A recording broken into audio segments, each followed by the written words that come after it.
अब जैसे हमने आपको बताया था कि आईपीसी के जो मेन टॉपिक्स हैं उस पर हम एक श्रृंखला तैयार कर रहे हैं आपके लिए।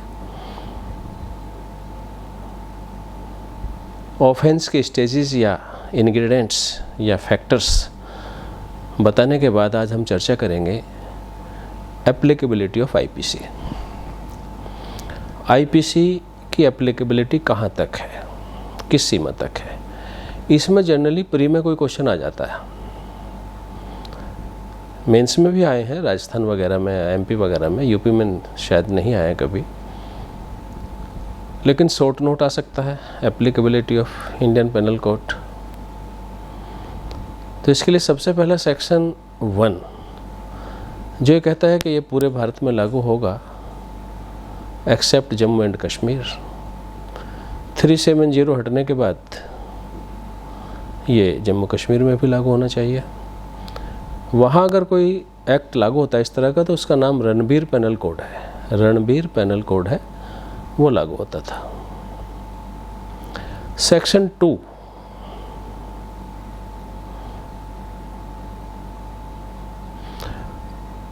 3 और 4 ये मेन रूप से इसकी एप्लीकेबिलिटी बताते हैं। सेक्शन 2 के सामने आप लिखेंगे एवरी पर्सन। सेक्शन 2 डील करता है एवरी पर्सन वर्ड को।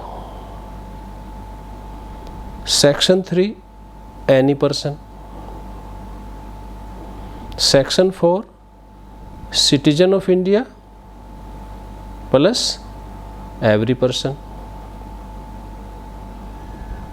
ये शब्द हमने आपको क्यों बताए हैं कि प्री के एग्जाम में वो पूछ सकते हैं कि सेक्शन 2 जो अप्लाई करता है वो एवरी पर्सन को करता है, ए इंडियन सिटीजन को करता है, बी एनी पर्सन को करता है, सी ईच पर्सन को करता है, डी। इस तरह के क्वेश्चन आ जाते हैं, जैसे कि आर्टिकल 21 पर या 14 पर या 19 पर कई बार आए हैं कॉन्स्टिट्यूशन में कि ये सिटीजन को लागू होता है कि पर्सन को लागू होते हैं।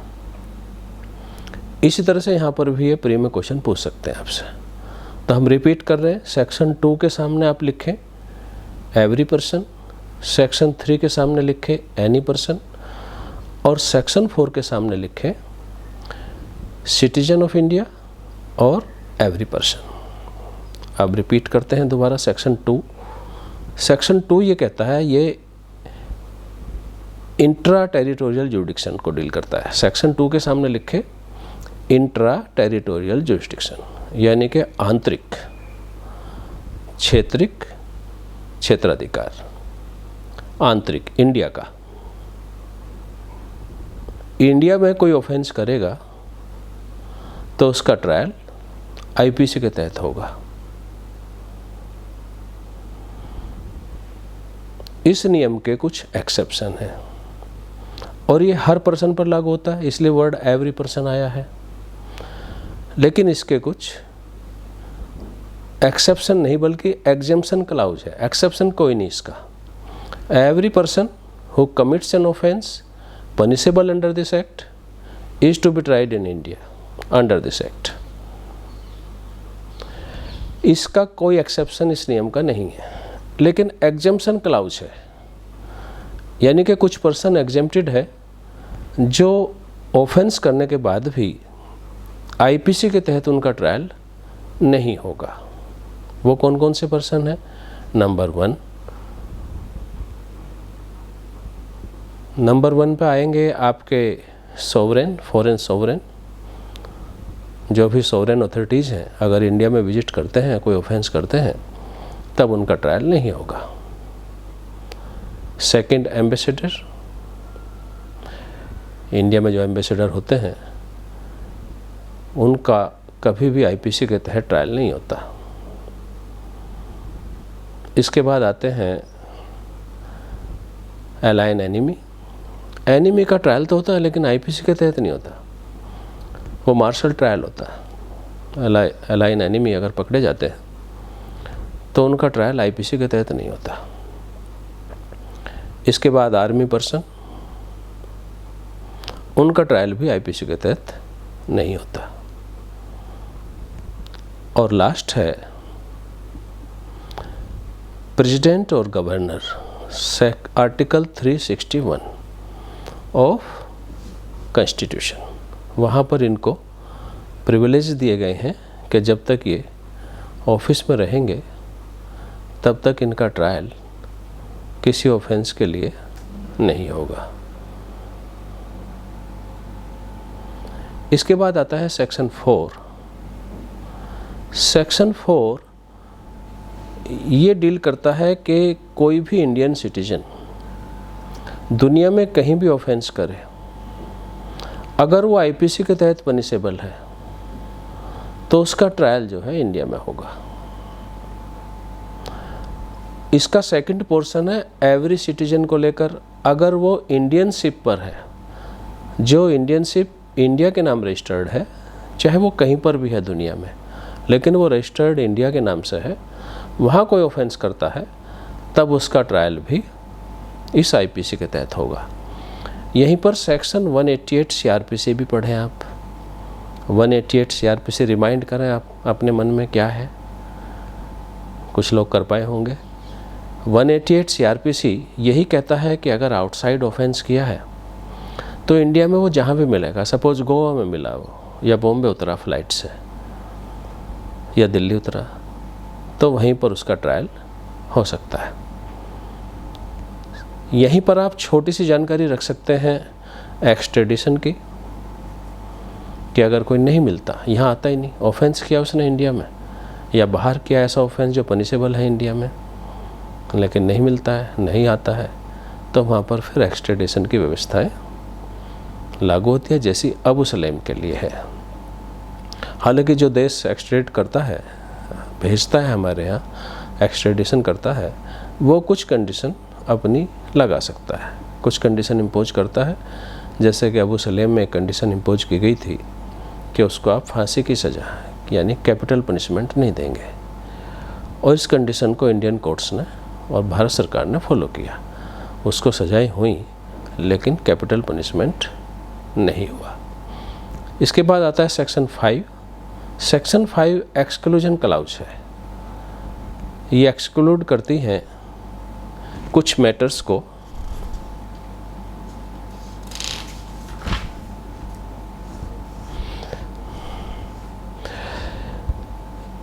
जहां पर आईपीसी लागू नहीं होती। कौन कौन से हैं वो? नंबर 1 है मुटिनी, और नंबर 2 है डेजर्सन।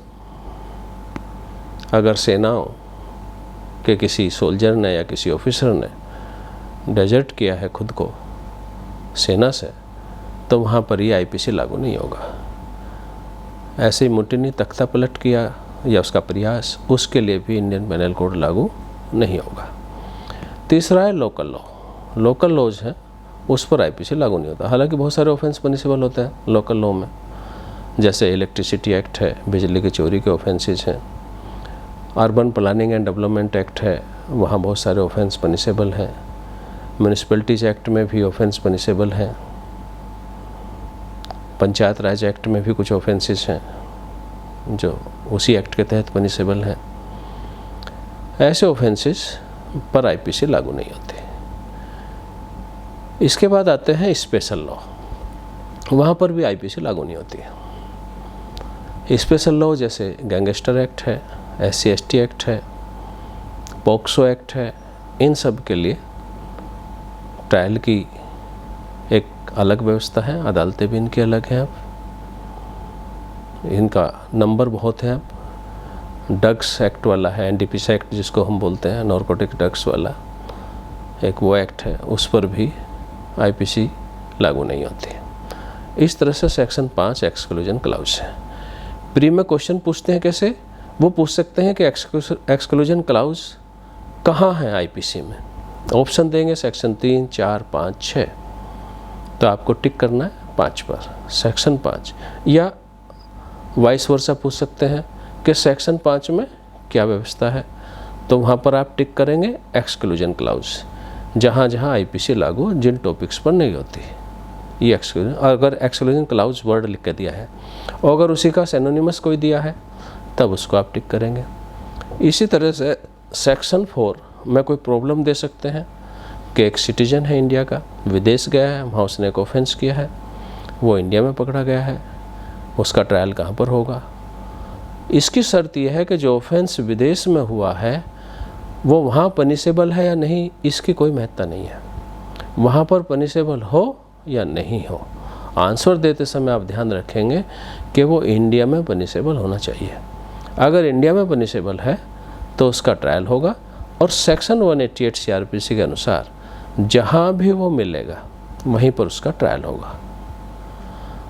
और इसकी सीमा समुद्री सीमा भी है, इसको हम नॉटिकल माइलेज में कहते हैं, जो 12 है। 12 नॉटिकल माइलेज तक इंडियन ज्योग्राफिकल टेरिटरी लागू होती है। वहाँ भी जो कोई मिलता है और उस नॉटिकल माइलेज के अंदर जो क्षेत्र लगेगा, सपोज गोवा लगे या अंडमान निकोबार लगे, तो वहाँ कलकत्ता हाई कोर्ट का जुडिक्शन आ जाता है, वहाँ की डिस्ट्रिक्ट कोर्ट्स भी हैं अलग से, तो वहाँ पर उसका ट्रायल होगा।